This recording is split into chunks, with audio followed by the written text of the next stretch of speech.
તો સુરેન્દ્રનગર શહેરમાં ચાલી રહેલા વિકાસ કામો નબળી ગુણવત્તાના થતા હોવાની વ્યાપક ફરિયાદો ઉઠતા મહાનગરપાલિકાના મેયર એક્શન મોડમાં આવ્યા।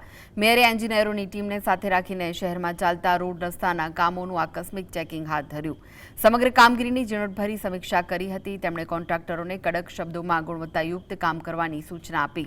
સ્પષ્ટ કર્યું કે નબળી કામગીરી કરનારાઓના બિલો મંજૂર કરવામાં નહીં આવે, તેમજ જરૂર પડે બિલોમાં કાપ મૂકવામાં આવશે। વરસાદી સિઝન શરૂ થાય તે પહેલા તમામ રોડ કામ તાત્કાલિક પૂર્ણ કરવા પણ આદેશ કરાયા છે। મેયરની આ કડક કાર્યવાહી અને સરપ્રાઇઝ વિઝિટના પગલે નબળું કામ કરતી કોન્ટ્રાક્ટર એજન્સીઓમાં ભારે ફફડાટ ફેલાયો છે।